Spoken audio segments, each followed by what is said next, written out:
नमस्कार दोस्तों, स्वागत है आप सभी लोगों का आपके अपने चैनल ट्रेडर्स डायरी में। दोस्तों आज हम बात करने वाले हैं रिलायंस इंफ्रास्ट्रक्चर के ऊपर। 20 रुपये से 108 का हाई लगाया, अब 108 रुपये से 80 रुपये पर आ गया है। क्या अब 80 रुपये से 20 रुपये होगा या 80 रुपये से 108 की ओर जाएगा? अभी दम बाकी है, मैदान जंग बाकी है दोस्तों। ऐसा मैं क्यों कह रहा हूँ? क्योंकि यहाँ पर एक बहुत बहुत बहुत बड़ा रीज़न है। आप अगर रिलायंस इंफ्रास्ट्रक्चर की बैलेंस शीट उठाकर देखोगे तो आपको समझ में आएगा कि रिलायंस इंफ्रास्ट्रक्चर जो है वो कभी लॉसेस में थे ही नहीं। इतना भारी भरकम प्रॉफिट करती है ये कंपनी, लेकिन जो कर्ज है उस कर्ज में दबे हुए होने के कारण उस कर्ज में 2700 करोड़ रुपए का जो है हमें हर साल जो है अपनी अपनी आय से, अपने प्रॉफिट से काट के देती है, जिसकी वजह से ये लॉसेस में चल रही है। नहीं तो ऐसे प्रॉफिट इस वक्त बहुत सारी कंस्ट्रक्शन कंपनी को मिला दें तो उतना हो जाता है। तो मतलब एल&टी के बराबर अगर किसी के अंदर पहुंचने की दम है तो सिर्फ और सिर्फ रिलायंस इंफ्रास्ट्रक्चर के पास है, क्योंकि इनकी सेल्स देख के आप चौंक जाएंगे। चलिए ज़्यादा वक्त बर्बाद ना करते हुए पहले हम देखते हैं इसके फंडामेंटल, फिर देखेंगे इसके चार्ट यानी टेक्निकल चार्ट। क्या यहाँ से ये मूवमेंट जो है या तो नीचे की ओर जाएगा या यहाँ से कहाँ से सपोर्ट लेकर स्टॉक को ऊपर जाना है। देर मत कीजिए, पूरी वीडियो देखिए। चलिए देखते हैं दोस्तों। तो दोस्तों आज दिन है 14 जुलाई का और आज क्लोजिंग दी है इस स्टॉक ने लमसम 82.85 पर। वॉल्यूम कितना है? वॉल्यूम है 7,14,334 करोड़ 34 लाख का वॉल्यूम इसमें है, जो कि वॉल्यूम घट गया क्योंकि यहाँ पर लगता है शायद लोग डरे हुए हैं इस वजह से। लेकिन यहाँ पर जो है वॉल्यूम अगर हम देखें तो 1 मंथ के अगर हम वॉल्यूम देखें तो सबसे लोवेस्ट वॉल्यूम्स पर है। पहली बात तो इसमें कभी वॉल्यूम हुआ ही नहीं क्योंकि ये अपर टू अपर सर्किट चलता रहा, इसीलिए। चलिए अब हमने यहाँ तक देख लिया है, अब हम देखते हैं अपने फंडामेंटल जो कि सबसे ज़्यादा इम्पोर्टेंट है। अगर हम बात करें रिलायंस इंफ्रास्ट्रक्चर की तो मार्केट कैप जो है इस कंपनी का 2178 करोड़ रुपए है। अर्निंग पर शेयर नेगेटिव है, जैसा कि मैंने बताया। ये प्रॉफिट में बहुत है लेकिन कर्जे की वजह से कर्ज भरना पड़ता है, उसकी वजह से जो है इन्हें लॉस दिखाना पड़ता है। EPS -20.24, पी रेशियो हमको पता नहीं है यहाँ पर क्योंकि लॉसेस में कंपनी है तो कहाँ से पी रेशियो कितना बना के रखेंगे। इंडस्ट्री पी 16.82 है, लेकिन यहाँ पर एक चीज़ हमको सबसे बेहतरीन जो वो है इसकी बुक वैल्यू पर शेयर। आप देखिए बुक वैल्यू पर शेयर कितना है, 349.93, सीधा सीधा 350 रुपये पर शेयर, मतलब बुक वैल्यू पर शेयर है इसकी वैल्यू। यानी फंडामेंटली इस स्टॉक को 350 रुपये पर होना चाहिए, है ना चौंकाने वाली बात। इसीलिए इस स्टॉक में जो है वो वैल्यू भर भर कर है। आप इस स्टॉक में अगर आपको रिस्क लेना ही है, अगर आपको रिस्क लेना है, कहीं अगर रिस्क लेना है तो इस स्टॉक में लीजिए।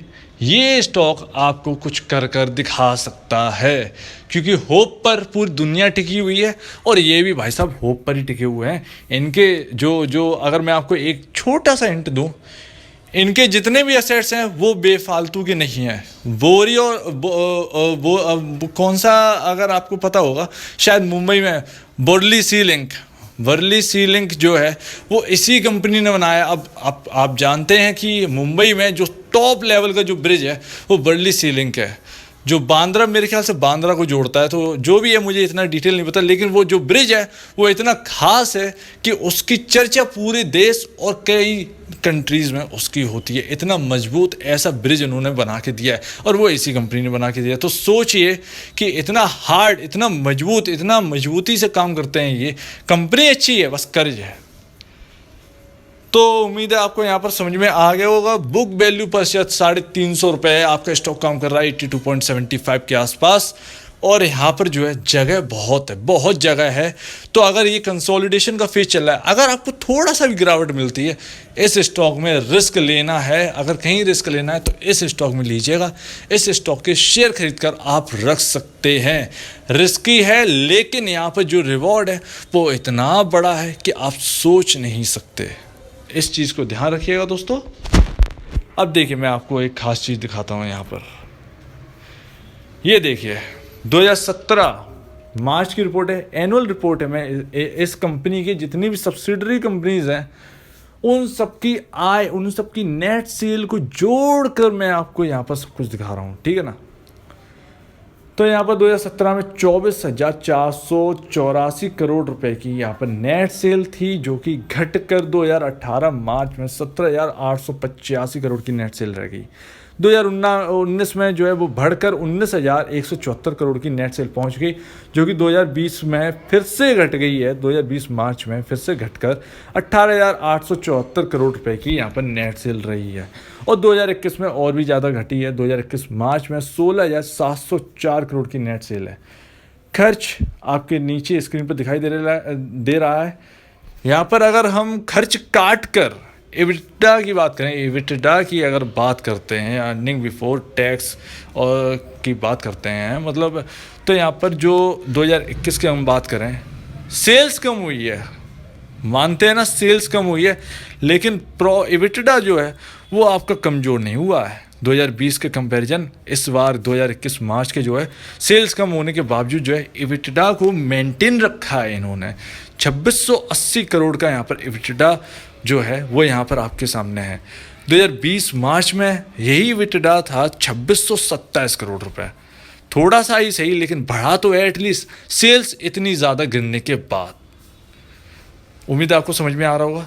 2019 की बात करें तो एबिटा था 2084 करोड़। मैं कह रहा हूँ ना कि यहाँ पर जो है एबिटा जो है वो बहुत ही ज़्यादा कंट्रोल करके रखा गया है मैनेजमेंट की तरफ से। यानी मैनेजमेंट अपनी तरफ से जो है मजबूती तो दिखा रही है, लेकिन मार देता है उन्हें डेट। अदर इनकम का भी सपोर्ट अच्छा है, लेकिन 2021 मार्च में अदर इनकम का जो सपोर्ट है वो अच्छा खासा नहीं मिला।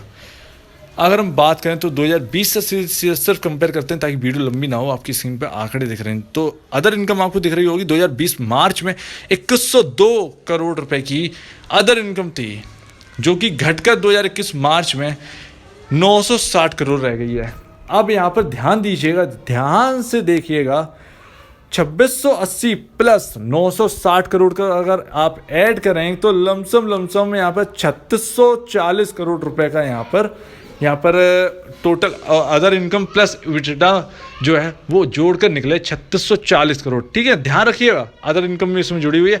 3640 करोड़ में डेप्रिसिएशन को माइनस करिए 1352 करोड़, तो कुछ और एक रकम बचेगी। उसमें 3640 में माफ़ कीजिए मैं आपको सीधे बता दूं, 3640 ध्यान रखिएगा। अब यहाँ पर डेप्रिसिएशन और इंटरेस्ट यहाँ पर ऐड करिएगा तो लमसम यहाँ पर 7 3 10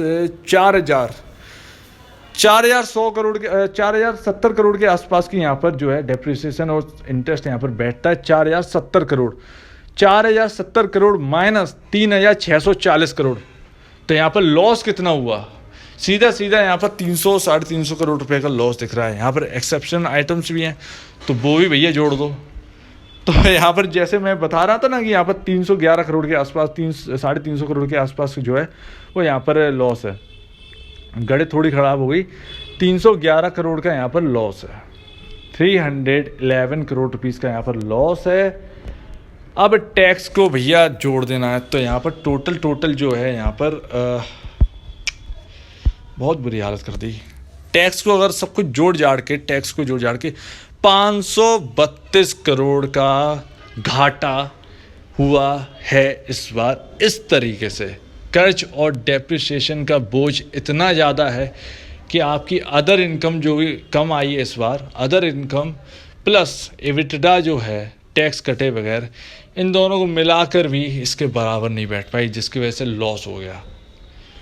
अब आप ही बताइए यहाँ पर कौन गलत है? क्या कंपनी गलत है या सिर्फ और सिर्फ डेट के चक्कर में यहाँ पर दिक्कतें हो रही हैं? आपके ऊपर फैसला है, आप खुद सोचिएगा।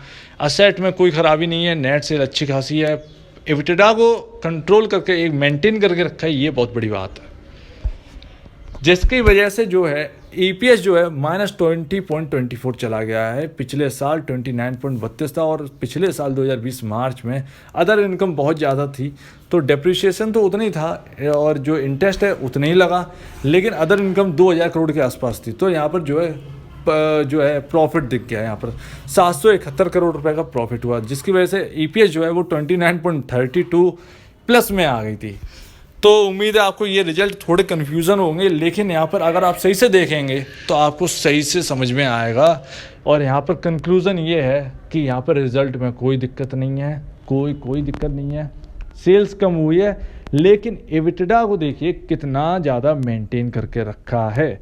अगर कर्ज हटा दें तो प्रॉफिट भी बहुत ज़्यादा होगा, क्योंकि कई कई कंपनियों का नेट सेल होता है उतना तो इनका प्रॉफिट है अगर ये कर्ज अर्ज ना हो तो यहाँ पर असेट्स बहुत अच्छे हैं, लेकिन कर्ज अगर कम हो जाता है इस कंपनी का तो बेशक ये कंपनी जहाँ से गिरी है, यानी 3000 2000 या 3000 के लेवल से शायद गिरी है ये कंपनी, वहाँ पर दोबारा जाने की क्षमता तो रखती है।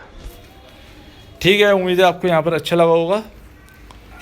अब शेयर होल्डिंग पैटर्न में क्या देखें, शेयर होल्डिंग पैटर्न में 4.98% इस कंपनी में प्रोमोटर होल्ड करते हैं, सारी की सारी गिरवी रखी हुई है स्टेक।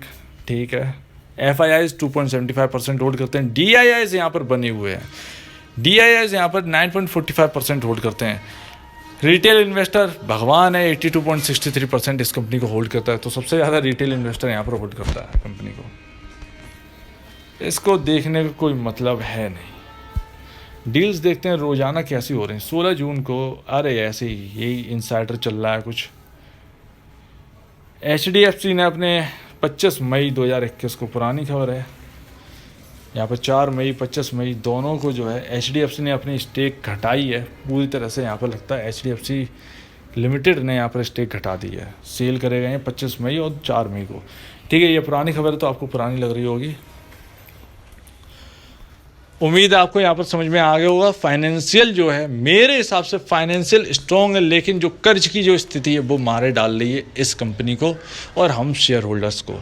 चलिए अब हम बात करते हैं चार्ट के ऊपर। कुछ अगर समझ में ना आया हो तो प्लीज़ कमेंट सेक्शन में पूछ लीजिएगा, कुछ गलती हो गई हो मुझसे तो प्लीज़ कमेंट सेक्शन में बता दीजिएगा।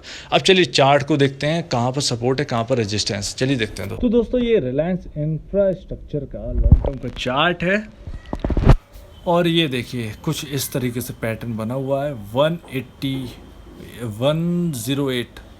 108 के लेवल से ये लगातार यहाँ पर गिरा है और यहाँ तक पहुँच गया है, लगातार नीचे आया, फिर यहाँ से सपोर्ट लिया, फिर यहाँ से जो है नीचे की ओर आया रेजिस्टेंस खा के। तो रेजिस्टेंस 98, आप ये समझिए 98 का लेवल जो है वो रेजिस्टेंस लेवल है और अब जो रेजिस्टेंस बनाए हुए है वो 88 के लेवल पर है। अब ये देखना है कि 77 का जो लेवल है वो बेस लाइन है, अपनी बेस लाइन है, और अगर यहाँ से सपोर्ट लेकर अगर ये ऊपर की ओर जाता है, यानी इस लाइन को, यानी 85 के लेवल के ऊपर क्लोजिंग दे दे और 2 दिन लगातार अगर 85 रुपये के ऊपर अगर क्लोजिंग दे देता है तो आप समझिएगा कि स्टॉक ने ब्रेकआउट दे दिया और ये 85 से फिर ये जो सफ़र है, अपना नया सफ़र कंसोलिडेशन ख़त्म करने के बाद ये शुरू कर देगा।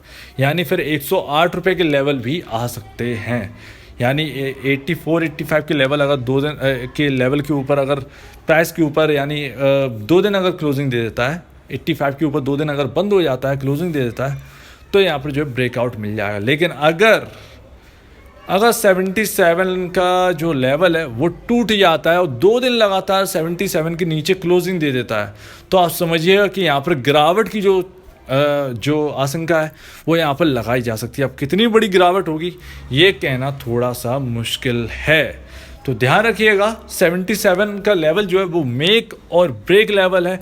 और अभी 1-2 दिन में ही, यानी फ्राइडे या मंडे, अगला मंडे जो है, नेक्स्ट जो मंडे या इस फ्राइडे तक जो है शायद इसमें ब्रेकआउट मिल जाना चाहिए। और यहाँ पर संभावना तो कुछ ऐसी है कि यहाँ पर ब्रेकआउट की स्थिति यहाँ पर हो सकती है, लेकिन यहाँ पर ब्रेकआउट अगर ऊपर की ओर हो तो ज़्यादा बेहतर है, नीचे की ओर ना ही हो तो अच्छा रहेगा। तो उम्मीद है आपको समझ में आ गया होगा। दोनों लेवल आपको बता दिए, ऊपर और नीचे दोनों के लेवल जो है अप एंड डाउन के मैंने आपको बता दिए हैं। इन लेवल्स का ध्यान दीजिए, इन लेवल्स के सहारे ही आप ट्रेडिंग भी कर सकते हैं, इन लेवल्स के सहारे आप इन्वेस्टमेंट भी रख सकते हैं, इन लेवल्स के सहारे आप नए इन्वेस्टमेंट भी इसके अंदर कर सकते हैं। ध्यान रखिएगा, और ध्यान रखिएगा कि अपर सर्किट और लोअर सर्किट दोनों मानने वाला ये स्टॉक है। तो आप यहाँ पर जो है अगर आप इंटरडे में ले रहे हो तो स्ट्रिक्ट स्टॉप लॉस कोई आप लगा कर रखें, ज़्यादा बेहतर होगा। यहाँ पर मेरा बताना बहुत मुश्किल है इसके बारे में, क्योंकि यहाँ पर कब अपर सर्किट कब लोअर सर्किट लग जाता है कुछ पता नहीं है, आप किधर भी फंस भी सकते हो। ध्यान रखिएगा। लेकिन हाँ, एक चीज़ मैं आपको बता दूँ, इस स्टॉक के अंदर शॉर्ट पोजीशन क्रिएट मत करिएगा, ना ही इंटरडे में और ना ही डिलीवरी में। डिलीवरी में तो कर ही नहीं सकते हैं। अगर करेंगे तो यहाँ पर जो है जुर्माना लग सकता है सेबी की तरफ से। लेकिन यहाँ पर जो है यहाँ पर शॉर्ट की पोजीशन, शॉर्ट सेलिंग मत करिएगा इस स्टॉक के अंदर, मेरी मानो तो। ठीक है ना। तो दोस्तों यहाँ पर समझ में आ गया होगा, आपको सारी चीज़ें समझ में आ गई होंगी। और यहाँ पर बच के चलिएगा, लेवल के सारे चलिएगा, कोई स्टॉप लॉस लेकर ज़रूर चलिएगा, ताकि अगर लोअर सर्किट भी लगे तो लोअर सर्किट से दूर आप निकल जाएं कभी भी। यहाँ पर ये सिर्फ एक मैं आपको बात बता रहा हूँ, फिर आपके ऊपर है आप कैसे ट्रेड करते हैं। तो उम्मीद है आपको यहाँ पर समझ में आ गया होगा। इन लेवल्स को अगर ब्रेक करता है दोनों में से किसी एक लेवल को, तो आपको एकदम ब्रेकआउट, एकदम चौंकाने वाले जो लेवल्स हैं वो आपको दिखाई देंगे। तो अगर आपको यहाँ पर कुछ अच्छा नहीं लग रहा है, कुछ गड़बड़ लग रही है, कुछ लगता है कि आप नहीं बता पाए या छूट गया है कुछ, तो आप प्लीज़ जो है कमेंट सेक्शन में बता दीजिएगा, मैं उस पर गौर करूँगा, आगे के लिए प्रिपेयर करूँगा। और अगर आपको ये वीडियो अच्छी लगी तो लाइक करिएगा, चैनल को सब्सक्राइब करिएगा, प्लस बेल आइकन जरूर दबाइएगा, ताकि आपको नए नए नोटिफिकेशन जो है वो आपको मिलते रहें, नए नए वीडियोस के, अच्छी अच्छी वीडियोस के। तो आप दीजिए मुझे इजाज़त। वीडियो देखने के लिए बहुत बहुत धन्यवाद दोस्तों।